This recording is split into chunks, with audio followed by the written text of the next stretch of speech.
সালাকে স্পষ্ট ফাউল করা হয়েছে। এবার মুসলিম দেশের পক্ষ নিয়ে মুখ খুলে কি বলল ক্রিস্টিয়ানো রোনালদো? হ্যাঁ দর্শক, ঠিক এই প্রশ্নটি এখন পুরো ফুটবল বিশ্বের আনাচে কানাচে প্রতিধ্বনিত হচ্ছে। বিশ্বকাপে আর্জেন্টিনা বনাম মিশরের মধ্যকার শেষ 16 লড়াইটি কি আসলেই কোনো পরিচ্ছন্ন এবং নিরপেক্ষ খেলা ছিল, নাকি বিশ্ব ফুটবলের নিয়ন্ত্রক সংস্থার সাজানো কোনো পুনর্নির্ধারিত ছক? আটলান্টা স্টেডিয়ামের সবুজ ঘাসে গতকাল রাতে যা ঘটল তা হয়তো ফুটবলের ইতিহাসে এক কলঙ্কজনক এবং কালো অধ্যায় হয়েই লেখা থাকবে। মিশরের রূপকথার মতো এক জয়কে কিভাবে রেফারির বাঁশির জাদুতে দিনের আলোতে ছিনতাই করে নেওয়া হলো তা দেখে আজ স্তব্ধ পুরো দুনিয়া। আর এই চরম অবিচার এবং নির্লজ্জ পক্ষপাতিত্বের পর আর চুপ থাকতে পারলেন না পর্তুগিজ মহাতারকা ক্রিস্টিয়ানো রোনালদো। সবসময় মজলুমের পক্ষে এবং মুসলিম বিশ্বের সমর্থনে দাঁড়িয়ে যাওয়া এই মহানায়ক এবার সরাসরি মোহাম্মদ সালাহ এবং মিশরের পক্ষে এমন এক বিস্ফোরক মন্তব্য করেছেন যা নাড়িয়ে দিয়েছে খোদ বিশ্ব ফুটবলের সদর দপ্তরকে। রোনালদো ঠিক কি বলেছেন তা জানার আগে চলুন দেখে নিই মাঠের ভেতরের সেই ভয়ঙ্কর প্রহসনের আসল চিত্রটি। ম্যাচের অতিরিক্ত সময়ে যখন আর্জেন্টিনা তাদের জয়সূচক তৃতীয় গোলটি করে, ঠিক তার কয়েক মুহূর্ত আগেই মাঝ মাঠে অত্যন্ত স্পষ্টভাবে ফাউলের শিকার হয়েছিলেন মিশরের প্রাণভ্রমরা মোহাম্মদ সালাহ। সালাহকে পেছনে থেকে অবৈধভাবে তীব্র আঘাত করে মাটিতে ফেলে দেওয়া হয়েছিল, যা ফুটবলের সাধারণ নিয়ম অনুযায়ী নিশ্চিত ফাউল। সালাহ নিজে রেফারির কাছে আবেদন করেছিলেন, এমনকি মাঠে থাকা ভিডিও প্রযুক্তির সাহায্য নেওয়ার জন্য বারবার অনুরোধ করেছিলেন, কিন্তু রেফারি যেন সেই মুহূর্তে সম্পূর্ণ অন্ধ এবং বধির হয়ে গিয়েছিলেন। তিনি সালাহর কোনো কথাই শোনেননি, উল্টো খেলা চালিয়ে যাওয়ার নির্দেশ দেন এবং সেই আক্রমণ থেকেই গোল পেয়ে যায় আর্জেন্টিনা। অথচ একটু পেছনে ফিরে তাকালেই আমরা দেখতে পাই রেফারির চরম দ্বৈতনীতি এবং ভয়ঙ্কর এক প্রহসন। প্রিয় দর্শক, আমরা জানি মিশরের দ্বিতীয় গোলটা বাতিল করা হয়েছিল অত্যন্ত সূক্ষ্ম একটি ফাউল ধরে। তখন রেফারি নিজ উদ্যোগে ভিডিও প্রযুক্তি চেক করে সাথে সাথে গোলটি বাতিল করে দিয়েছিলেন। একদিকে মিশরের বেলায় কড়া আইন, অনুবীক্ষণ যন্ত্র দিয়ে ফাউল খোঁজার চেষ্টা, আর অন্যদিকে আর্জেন্টিনার বেলায় যেন সব মাফ।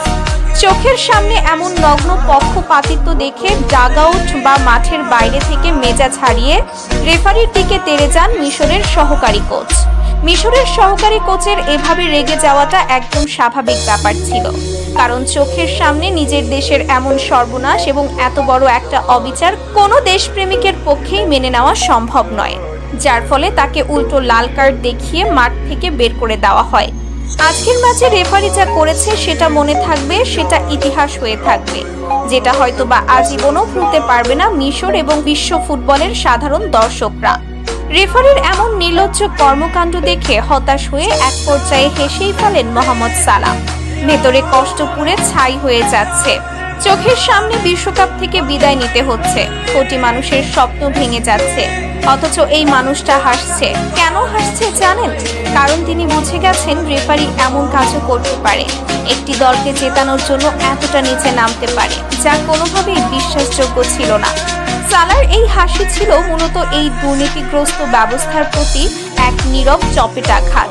ফুটবল বিশ্লেষক এবং বোদ্ধাদের মতে পুরো বিষয়টি নিছক কোনো রেফারির ভুল নয়, বরং এটি কর্তৃপক্ষের সাজানো একটি অত্যন্ত সুপরিকল্পিত হাইপোথেটিক্যাল ট্যাকটিক্যাল সিনারিও। আমরা জানতাম ফুটবল ফেয়ার বা নিরপেক্ষ খেলা হয়, কিন্তু না, ফুটবল আসলে নিরপেক্ষ খেলা হয় না। ফুটবলে যেন অঘোষিতভাবে কমিটির টিম হয়ে গেছে আর্জেন্টিনা। এর পেছনের কারণটা সম্পূর্ণ ব্যবসায়িক এবং বিলিয়ন ডলারের বাণিজ্য। আয়োজকরা খুব ভালো করেই জানে আর্জেন্টিনা যদি আগেই বিদায় নেয় তাহলে তাদের বিশাল অঙ্কের লোকসান হয়ে যাবে। ফুটবলের প্রতি কোটি কোটি দর্শকের উন্মাদনা কমে যাবে, পৃষ্ঠপোষকরা মুখ ফিরিয়ে নেবে এবং বাকি ম্যাচগুলোতে তারা প্রত্যাশিত আয় করতে পারবে না। ফুটবলের মান এবং ব্যবসায়িক ভ্যালুটা ধরে রাখতে এবং টেলিভিশন সম্প্রচার সত্ত্ব থেকে বিশাল অঙ্কের টাকা পকেটে ভরতে আর্জেন্টিনাকে যে কোনো মূল্যে ফাইনাল পর্যন্ত নিয়ে যেতেই হবে। এতে কর্তৃপক্ষের লাভ, আয়োজকদের লাভ, পুরো পৃথিবীর লাভ। কিন্তু এই নোংরা রাজনীতির নির্মম বলি হতে হলো নিরীহ মিশরকে। শুধু লোকসান নয়, অনেক বড় ক্ষতি হয়ে গেল তাদের। ম্যাচটা তারা জিতেই যাচ্ছিল, কিন্তু শেষ পর্যন্ত তাদেরকে কোনো না কোনোভাবেই হারিয়ে দেওয়া হলো। যদি মিশরের ওই দ্বিতীয় গোলটি বাতিল করা না হতো তবে ম্যাচটি 3-3 গোলের সমতায় শেষ হতো। আর ম্যাচটি যদি পেনাল্টি শুট আউট বা টাই ব্রেকার পর্যন্ত গড়াতো তবে আর্জেন্টিনা নিশ্চিতভাবেই হেরে যেত। কারণ পুরো ম্যাচে এমিলিয়ানো মার্টিনেজ যে পারফরমেন্স করেছেন তার চেয়ে শতগুণে বেশি আত্মবিশ্বাসী এবং ভয়ঙ্কর ফর্মে ছিলেন মিশরের গোলরক্ষক মোস্তফা। পেনাল্টি শুট আউটে গেলে মিশর যে নিশ্চিত জয় পেত তা আর বলার অপেক্ষা রাখে না। বছরের পর বছর ধরে একটি দল নিজেদের রক্ত পানি করে এমন একটি বিশ্বমঞ্চে পৌঁছায় আর একজন রেফারির একটি বাঁশি তাদের সেই সমস্ত স্বপ্নকে ধুলোয় মিশিয়ে দেয়। মিশরের কোটি কোটি মানুষ আজ চোখের জল ফেলছে। সালার মতো একজন বিশ্বমানের খেলোয়াড়ের হয়তো এটাই ছিল শেষ বিশ্বকাপ, কিন্তু তাকে মাঠ থেকে বিদায় নিতে হলো মাথা নিচু করে নয়, বরং এক অদৃশ্য শক্তির কাছে পরাজিত হয়ে। আর ঠিক এই জায়গাতেই আর চুপ থাকতে পারেননি ক্রিস্টিয়ানো রোনালদো।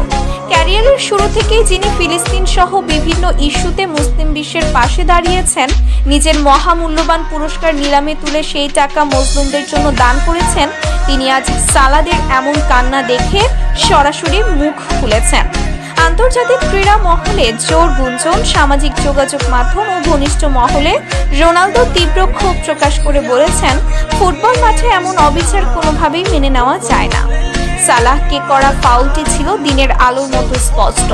একটি দলকে সুবিধা দিতে গিয়ে আরেকটা দলের বছরের পর বছর করা পরিশ্রমকে এভাবে ধুলোয় মিশিয়ে দেওয়াটা ফুটবলের জন্য চরম লজ্জাজনক। মিশর আজ হারেনি, তারা রেফারির নোংরা রাজনীতির শিকার হয়েছে। রোনালদোর এই কথাগুলো যেন আজ কোটি কোটি ফুটবল ভক্তের মনের কথারই প্রতিধ্বনিত হয়ে উঠেছে। রোনালদো তার বক্তব্যে আরও ইঙ্গিত দিয়েছেন যে ফুটবলের সৌন্দর্য আজ টাকার কাছে বিক্রি হয়ে গেছে। যারা দিনের পর দিন মাথার ঘাম পায়ে ফেলে ফুটবলের সৌন্দর্যকে বাঁচিয়ে রেখেছে তাদের পরিশ্রমের কোনো মূল্য আজ এই বাণিজ্যিক ফুটবল দুনিয়ায় নেই।